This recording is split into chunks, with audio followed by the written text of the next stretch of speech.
I will take flies over the elder bugs. I will. It's the wasps that are... Do you have those in your office? No, there's one right above your head, though. I just got stung a month ago, and for a week I had like a rash, and it was itchy, it hurts and like hell. swelled. I know. And I haven't had that reaction before. Yeah, they're nasty and ugly, and we get them at our place all the time. Oh, jeez. So what you do is, the secret is you take a bowl, you put Mountain Dew in it, and then you squirt a thin layer of soap over the Mountain Dew. So they come in to drink the Mountain Dew, and they get stuck in the soap scum. Interesting. You put that outside? You just put it outside, yeah. Hi, welcome to All Things Bugs. Yeah. The only podcast where you can come and get tech advice as well as bug advice.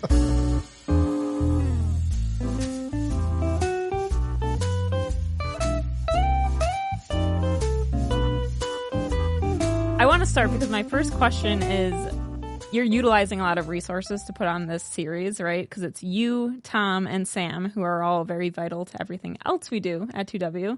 So to have all three of you on for multiple sessions back to back is a lot. So this has to be an important topic. Actually, just getting us all together so we can plan the presentation. Right, is, there's a lot of work that it's goes a into Herculean effort, just Yeah. just the scheduling part. Yeah. Yeah. So what happened was we were talking about, what could we do in the last part of this year? What would be, where do we see challenges? What would be of interest to do in in an education? Because we do these webinars, we try not to make them super salesy. Mm-hmm. We try to keep them as educational as we can. Right. And it's and we kept coming around to shop floor. Part of it was we're pretty excited about this cloud PC and the Link device, and the flexibility and advantages we see that bringing to the shop floor, compute part, right? And so we started talking about it, and it really is the forgotten wasteland of manufacturing technology, and I'm not talking about there's a lot of technology on the shop floor, but it's primarily around the machines, right? Not the information passing. There's still a lot of our clients that are doing paper job travelers, right? And so what we thought was this would be a really interesting piece to put together, because when you go to a shop floor, typically, first of all, let me say this. Doing technology on a shop floor is exceedingly difficult, right? It's too hot, it's too cold, it's too dusty, right? You've got workers who are, magicians in working the machines or grinding metal or lathing wood or whatever it happens to be, but they're not necessarily proficient at information technology, PCs and that kind of thing. So you need to be able to simplify that as much as you possibly can. And then it has to be relatively resilient. Well, to date, the resilience has been centered around, we're just going to put all our old stuff on the shop floor. So you go on the shop floor and there's PCs that are yellowing, running Windows 7, which is a security problem. And it's, they're either they're not using modern authentication security methods. They're doing, shop floor 1, shop floor 2 type of thing, as opposed to, actually identifying who the user is, because it's hard. It's there's, many shop floors, they don't carry their phones with them. So doing MFA, you have to find another workaround. And so there's all these sort of hurdles that we take for granted in the office, right, that we have to overcome on the shop floor. And so we thought, this might be a pretty interesting thing to talk about. Yeah. Well, and it's like you don't know what you don't know. So they're going on their day to day and they don't feel like they're missing anything or feel like they could be more efficient. But then once they add these new technologies, then they're like, wow, why haven't I done this? No, that's exactly right. Reporting, scrap and throughput and maintenance and, the job, getting communication. Hey, this is the job you need to work on now. And then getting that information fed back to the decision makers on, where orders sit and that sort of thing. I mean, typically it's, historically it's been paper based. It's been job tickets. It's been paper travelers, that sort of thing. And I think no one would argue with you that you need to get that information in your ERP. Yeah. I just think there's some real challenges getting it into your ERP and then getting it out of, to actionable data and intelligence. Right. So I actually asked Grok to list out the top hesitations that manufacturers have with making this move. And so I wanted to go through the list and have you kind of combat all of them. Okay. So I'll do the best I can. Okay. So the first one, shocking, right, is money. So high costs and ROI uncertainty. Because probably half of our clients cite budget constraints as a top barrier, many are hesitant to make the investment. How can they approach this to feel confident about the financial payoff?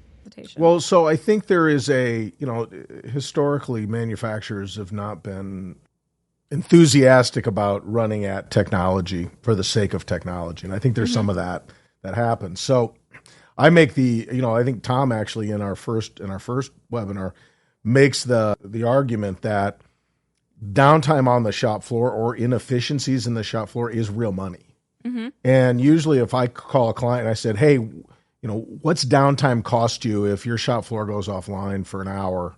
What's that cost you? And usually they have that number. Like they know exactly what that is. Mm-hmm. And so, and there's a lot of information. There's a lot of consultants that's all they do is efficiency on the shop floor, right? Yeah. Putting operators into pods so that the raw materials don't have to travel very far to go from one station to the next station to the next station. But not very many people actually look at the technology and make it. I mean, I see our clients, and on their shop, they have their machines are very efficient in the way that the work travels, and so there's not a lot of to make that whole physical logistics part as efficient as possible. But on the other hand, then there's a line for operators waiting to input their data in the two PCs that sit on the shop floor. Right. And so I just don't think that dot is connecting. And as far as costs go, I think there's a real ROI to that. I also don't think it needs to be as expensive as people think it does. That's a great myth to bust, that modernization always comes with a massive price tag, because you're right. I mean, it doesn't have to be a huge expense. Hesitation number 2 is focus on legacy systems and integration challenges. So maybe a manufacturer doesn't know how the new technology will work with their old technology, or they think they have to completely flip over and they can't do like a more hybrid approach. So look, if you're running an on-prem ERP system that's not appropriately patched, shame on you. I think those days have got to be over of not using something that's relatively modern, that's relative. If it's not patched, if you have a compliancy and you're not patching your ERP system, you're out of compliance. Mm-hmm. And so everyone should be using some relatively modern ERP system that would have those hooks and that ability to do that, right? Mm-hmm. From an MES standpoint or data floor data. So in other words, if you have a legacy system that is so legacy to the point that that's what's standing in your way of adopting these new technologies, you have bigger issues, security, compliance, etc. Okay, number 3 is interesting. Skills gaps and workforce resistance. So I think, to me, this means like the overall acceptance and education and awareness part of these technologies and AI, if we go down that route. No, absolutely. And this is kind of what I alluded to before, is you have workers who are, phenomenal, skilled at operating their machines or manipulating, whatever the raw material is into what they need to make, but maybe don't have those PC skills. Mm-hmm. Or, many times there's language barriers.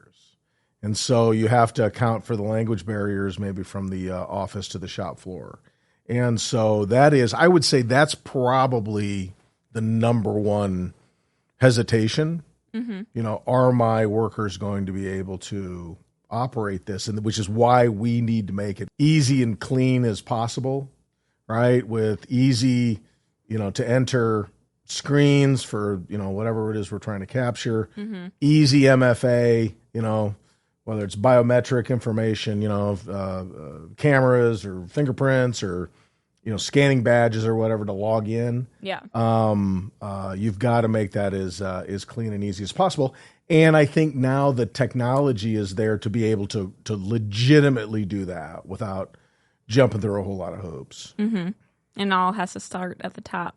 Do you think part of it is a mentality of maybe people just waiting for the new workforce to rotate in, and they're already going to have that mindset because... Well, you grew up with screens in your hands. Yeah. In fact, I don't think they're waiting. Like, I'm just going to wait until my workers age out, right? Well, yeah. I do think that's a legitimate situation, but I think it's the other way.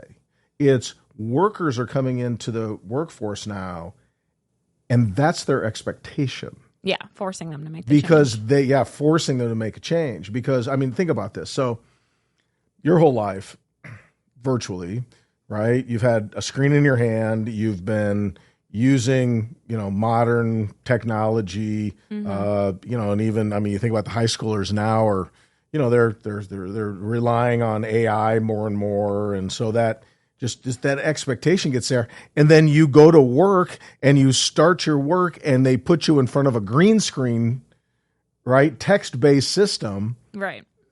That, you're going to be like, A, what is this? And B, I'm going to go work someplace else. Mm-hmm. Right. So I think the demands of the new workforce is driving some of this modernization. Do you think that puts a lot of pressure on the CIO, CTO roles? Has to. Yeah, absolutely. Has to, right? Because how are you going to overcome this? Again, there's budget constraints, there's language constraints. You're trying to figure this out. But I do think that it may not be, the shop floor may not be the last mile, but it's one of the last miles for full automation, integration, information, in manufacturing. Yeah. Okay. Hesitation number, what are we on? 4 is all around data quality and accessibility issues. So this almost goes hand in hand with the benefit. That is the benefit. That is the benefit. Look, if I'm using job tickets to capture, scrap and how many parts I made and that kind of thing, by the time that gets manually entered into the ERP, you have, there's time that is lagged. You have the problem with reading, what the heck did I just write? What did they just write? Mm-hmm. And then, the more human interaction you have, the more likelihood there's going to be an error made, right? As opposed to just capturing it right there. Now there is, we also can do some automation in connecting the machines into the ERP for cycle counts and that kind of thing, and that's a very legit way to do part of this. But you still need the human to say, this was a good part, this was a bad part. This is why the machine was down. Yeah. That kind of stuff, and reporting that back into the ERP. And you need to make it easy to do, big buttons, simple. Right. More intuitive. This, from the hesitation side, is probably pertaining more towards manufacturers not knowing if their data is ready and the process of actually getting their data ready to be leveraged. That's exactly right. Okay. And then you touched on this already a couple times, but cybersecurity and risk concerns. So that's one major benefit. We talked about this also in the first series of the webinar. Is there's a lot of effort put into physical safety in a manufacturing environment, right? Every manufacturer's got the 0 days or 375 days or whatever since our last incident. So safety is a paramount concern in a manufacturing environment. But almost nothing is done for data safety. You may teach your office workers, look, don't click that link, but you're not teaching your manufacturing workers to don't click that link, or don't leave your machine or your screen unlocked, or how do we protect, because most of the time that's where the real sensitive data sits, right, is on the floor. Yeah, and they're more so on the go and like moving from machine to machine, so they're more likely to keep something unlocked than maybe someone in that's corporate. Exactly right, and that's why we talk about mobile tablets, for example, right? Yeah. So or mobile devices, and that way, look, if you have people that are mobile, they should have mobile devices. Mm-hmm. Yeah, it's all about making their day-to-day easier. The last one is lack of a clear strategy or a path forward.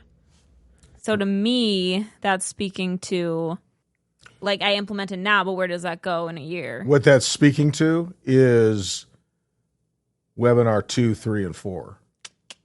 Ooh, did I do that on purpose? We'll never know. You like how I did that? Yes, which the next sessions, looking here in no particular order, are...